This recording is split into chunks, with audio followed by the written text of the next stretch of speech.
What is up, everybody? It is Alex from Heavy New York calling from Zoom again, and this time we got round two with Devin Townsend. Thank you so much for being here, man. It's great to have you here.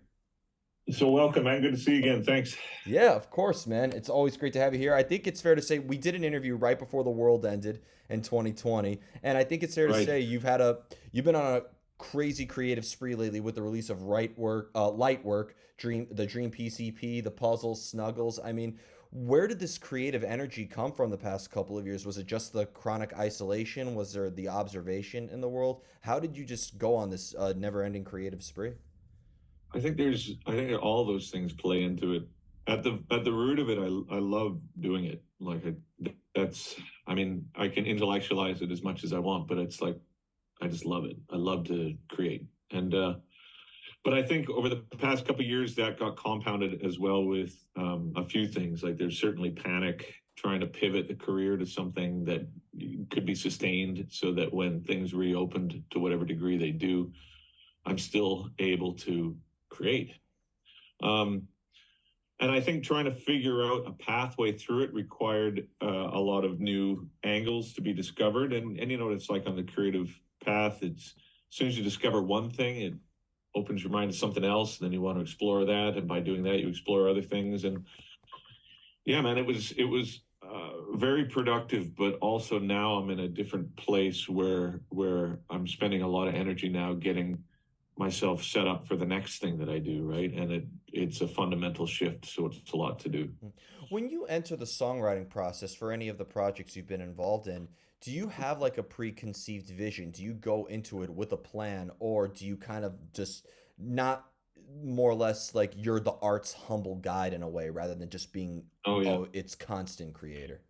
yeah, 100% that actually. I It can be described technically as both, but the vision isn't clear. It's more based on a like a pursuit of an emotional uh, feeling, I guess. And so knowing what it is that I'm trying to come out the other end of it experiencing uh, guides the ship to some degree. But I think that within that, it's really a process of figuring out what it isn't. So I'll just go down all these avenues uh, fairly deeply. Like I will. Last night, for example, I was up till 4 in the morning working on something that I don't know if it'll yield anything, but it was compelling enough for me to assume that whatever that emotional objective that I'm trying to achieve is, perhaps that's a part of it. So it's worth the effort, right? Mhm. At the end of it, you may find yourself, as I do often, with a glut of material that has no real purpose. But that's where the bonus discs come in, like Night Work or the Tessa Manhood or Epic Cloud or whatever. There's typically an extra disc, and that's just a result of those explorations. Hmm. And I'm so glad to hear you mention that emotional aspect. I have two questions regarding that actually. First, does that emotional element come out of the blue in a way, or do you kind of have like a usual place that you go to, or maybe like a strategy to sort of cultivate that emotional energy in a way? That's a fantastic question. No, I don't cultivate it.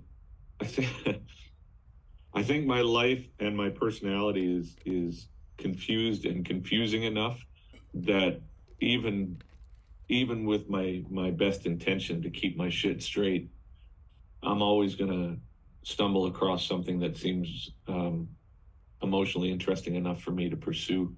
But it's actually the opposite of going to a place to try and find emotional information. It's more a process of trying to rid myself of the need to do it.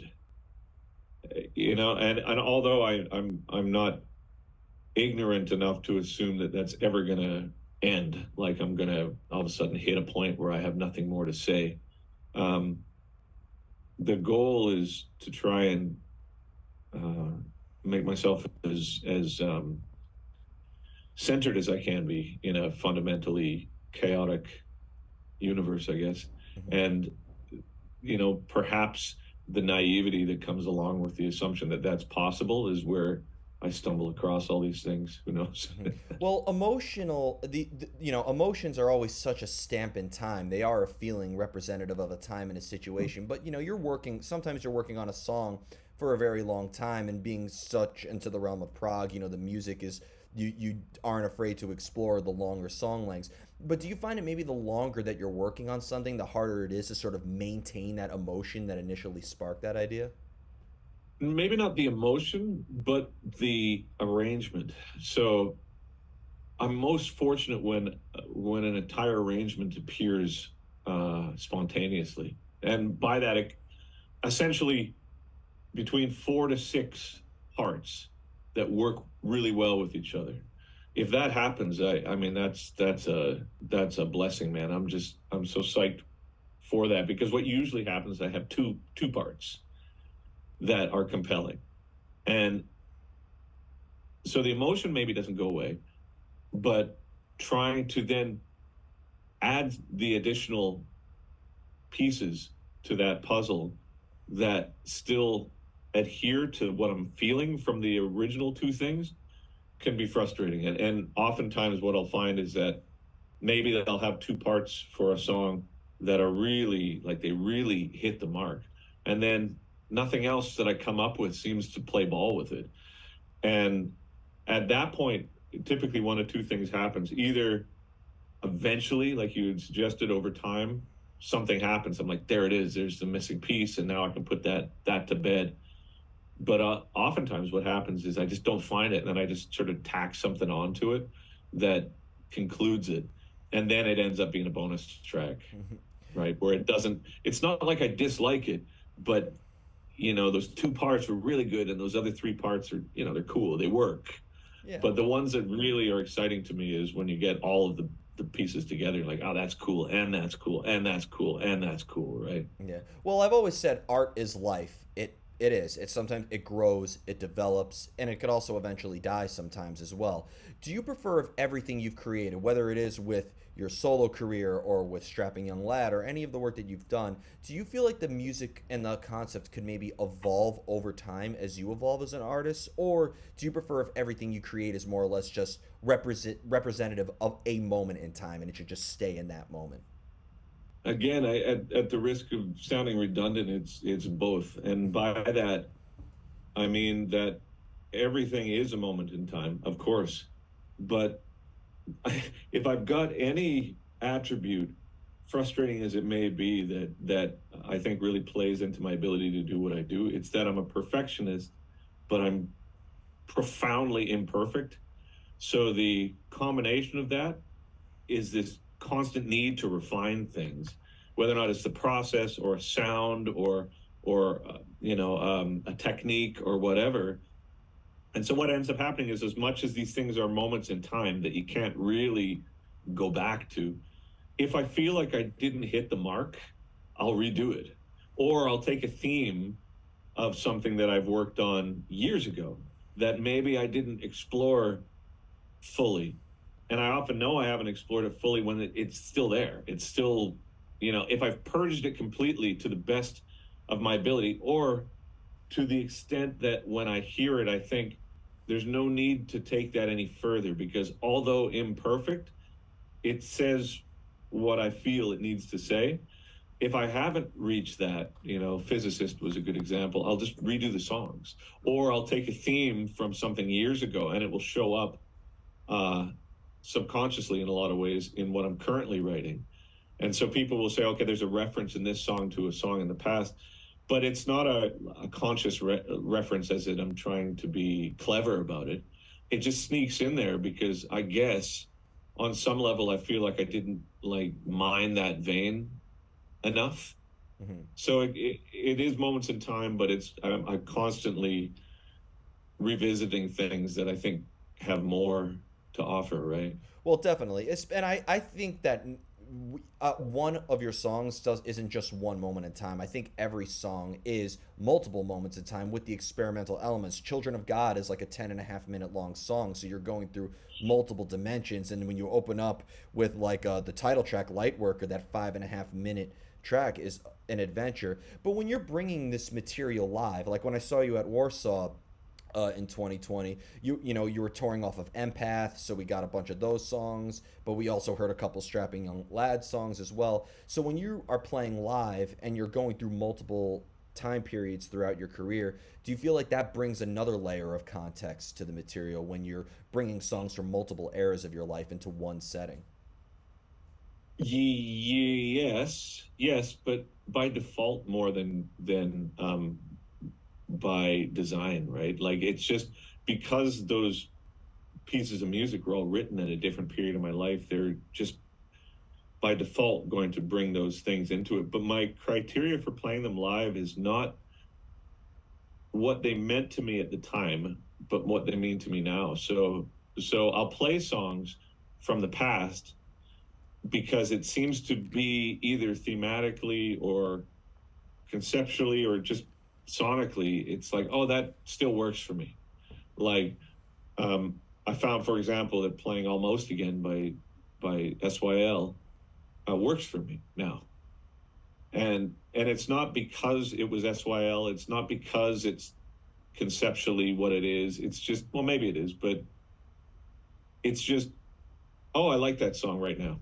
There's as I work through the career and as I work through my trip, I fall in and out of love with a lot of the material. So at some point, I may be really, really attached to, um, Gatto on the Key record. It's this quiet, sort of odd time loping thing.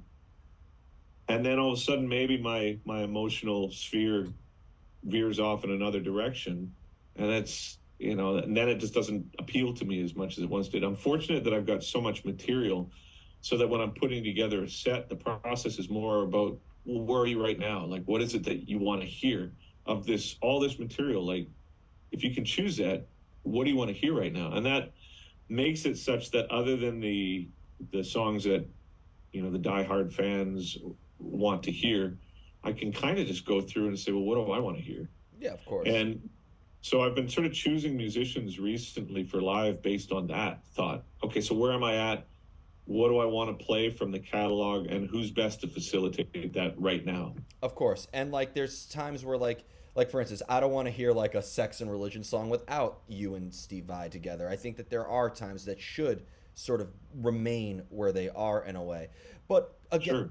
you mentioned like you're always looking inward with your music, but has there ever been a time where external sources of inspiration or maybe observation and sort of observing what is around us also plays a role in your songwriting as well? Well, also always I would say, but I think that you know the sense of self that goes into a lot of what I've written,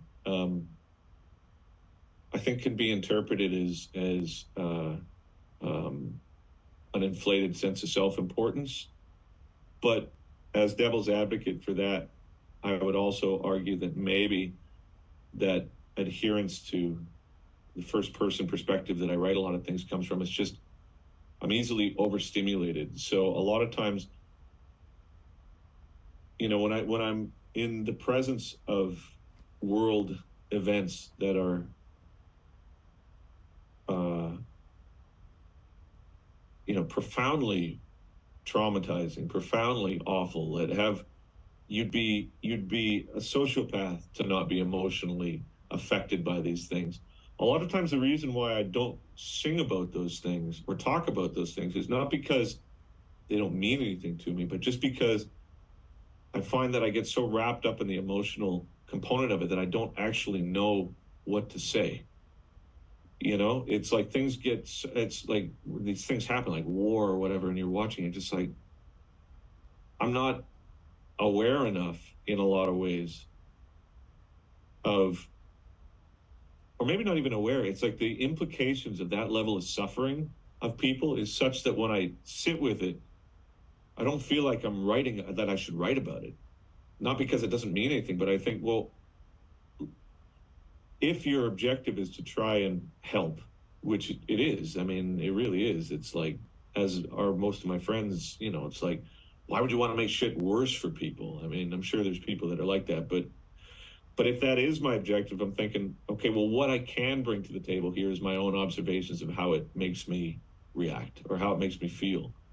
and then because that's something that I can be pretty confident with. So if I'm singing about something that maybe on the surface seems very much about like a certain topic, a lot of times it's less about that topic and more about how the state of the world has made me feel.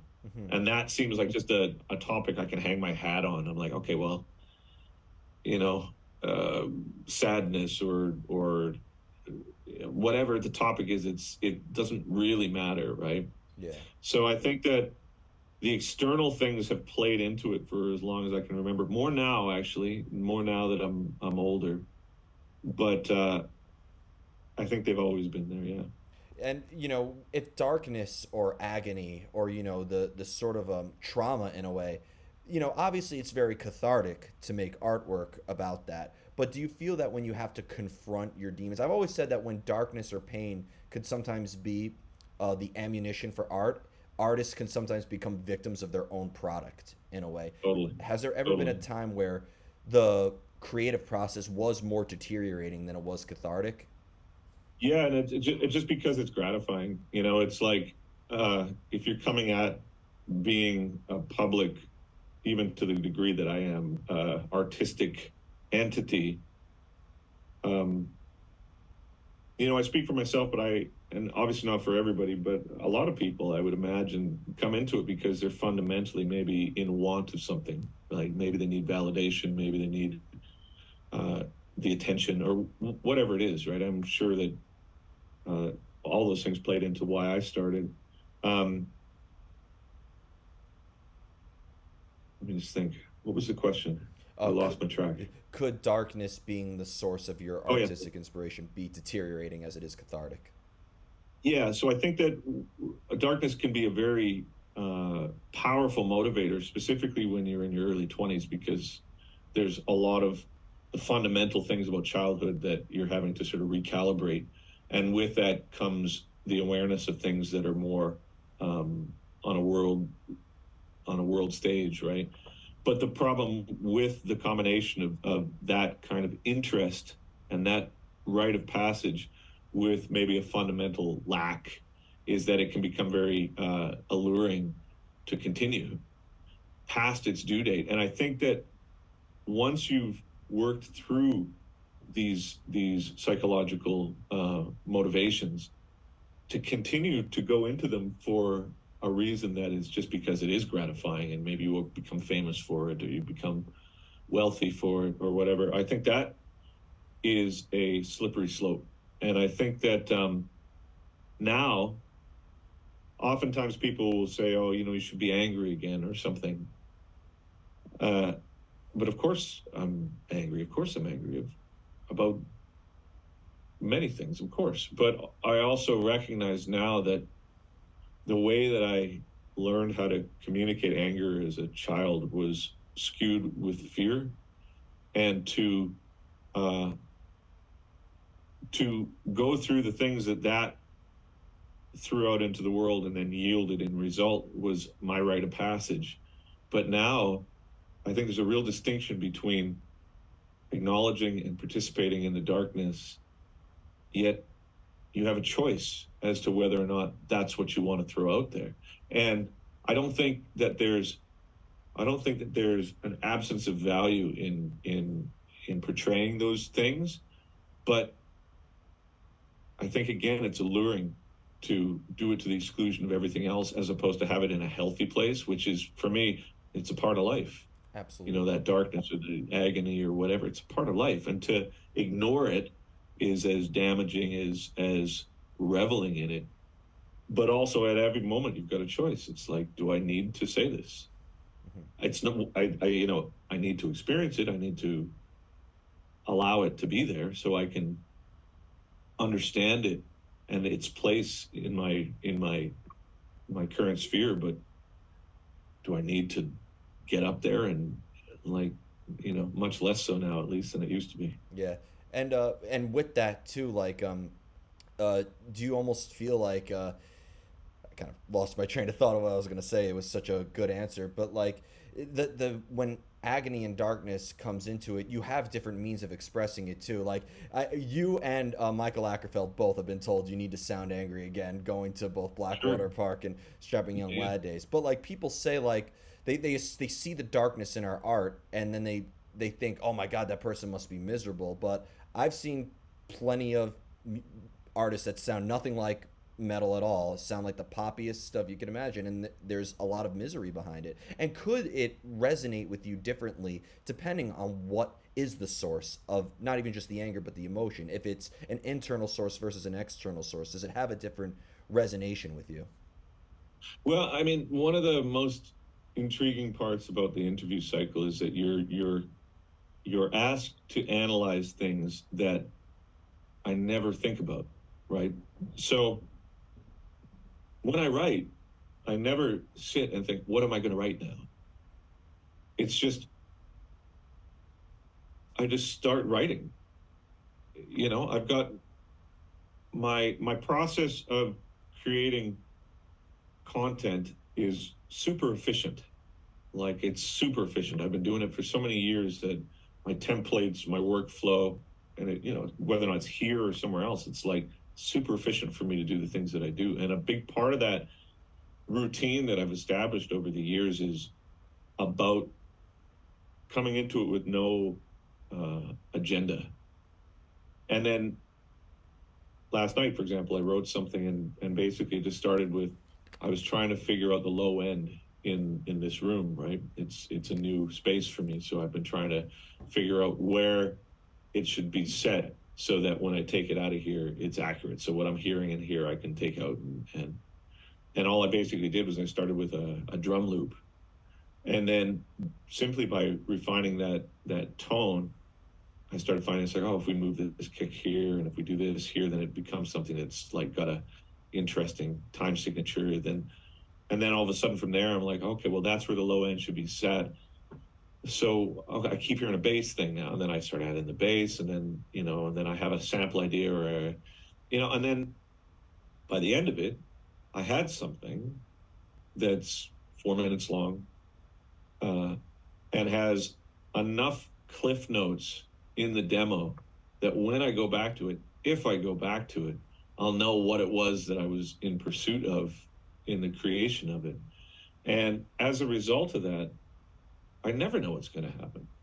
And sometimes that process yields quiet stuff. Sometimes it yields heavy stuff. Sometimes it yields poppy stuff, orchestral stuff. And I think going back to what we were saying with the interview cycle, the assumption a lot of times is that uh, I know what I'm doing. And I mean, I do know what I'm doing clearly, but it's not on a conceptual level. I never fucking think about it ever. And so a lot of the times when I go down an avenue of what seems to be most compelling, at the end of the record, my thought process is much more based on, oh shit, how am I going to have to rationalize this to the audience? How do I rationalize this to the label or to the people that have to sell it or whatever? And then I do the interviews, and a lot of times I think the assumption people may have about the process from the outside is that it's like you're trying to be provocative, right? Like, not at all. Just Yeah, every blabbermouth headline I've gotten, I've never ever coerced anybody into saying any of it. So, yeah. yeah, Well, but I did. It's like fuck around and find out. There's the whole process, right? of And I course. think that I think that's the long and short of it. So when I finally do land on something that is interesting, and I know it's interesting because I keep thinking about it, I'll go away from it, and in a couple of days I'll be like, that one thing was really cool. What was it about it that was cool? Maybe it's the fact that it's understated. Maybe the fact that it's minimal. Maybe the fact that it's like over the top. Whatever it is, if I keep thinking about it, then that's the path that I end up going. And then I come back to it. And all the other demos I've been working on don't interest me in the same way as that one. So by following that one, typically another one shows up that's like that. And then another one shows up that's like that. And it's not the criteria for it is not that, oh, I love this. It's just yeah, that's the thing that's interesting to me.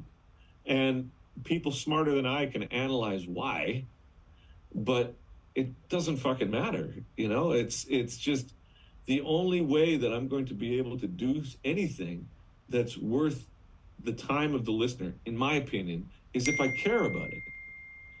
And my criteria for caring about it is really as simple as, in the glut of material that I've been shitting out for the past month, what of it do you want to focus on?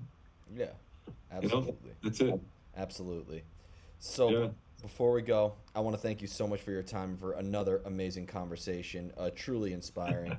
Is there just You too, anything? buddy. Is there just anything else that you would like to plug when we could be expecting to see this material on the road? Some new stuff you would like to, Yeah. or any words of wisdom that you would like to grant your amazing audience? I don't know about words of wisdom, but I mean, I'm touring way less now for the obvious reasons. You know what I mean? It's expensive, and I just don't want to. It's like I want to get out there because the people who support the material I want to play for. I think that's a big part of the relationship. It's like if you support it, then I will absolutely, in the ways that the people in my world have told me is acceptable. I'm totally there. But really, my whole objective right now, other than a few tours, because again, I want to do my part. I just want to write. Like that's it. I want to figure out. I've got a ton of things post pandemic. As much as I really am proud of the puzzle and light work and snuggles and night work and all that stuff, I'm really proud of it. It was all a detour. Like I didn't, that wasn't what the trajectory was. That was based in like, holy shit, I got all this new information and I'm in this weird limbo that I need to be able to work through it. One of the best, okay, here's the best piece of advice I've gotten recently. If it's like, it's a word of wisdom, but it's not from me. So we're clear, right? Fair enough. And that was, if you've got material in your head, even if you don't like the material, not even not like it, but even if you're compelled to do it, but it's not your favorite thing you've ever done, what you need to write lies behind finishing that. So for me, if I have ideas, even if I'm just kind of like, I don't know about this stuff, like I finish it. And to the ways that it wants to be finished, I finish it. And I'll go down an avenue like, oh, this seems to need like a choir. This seems to need super minimal, whatever it is. I finish it, I mix it, I put it aside. And then by getting it out of my head, what lies behind it is often the good stuff. So if you're a musician and you're in the midst of like, I'm writing a bunch of shit and it doesn't mean much to me, and I wish I could write something heavier, I wish I could write something more interesting, whatever your wishes are, um, my advice is behind those songs that are currently in your focus lies all that shit, but you're not going to be able to access it until you purge that, right? Absolutely. That was Yeah. incredible. Thank you so much, everybody. We are here with Devin Townsend. This is Alex from Heavy New York, and we will see you next time. See you next time.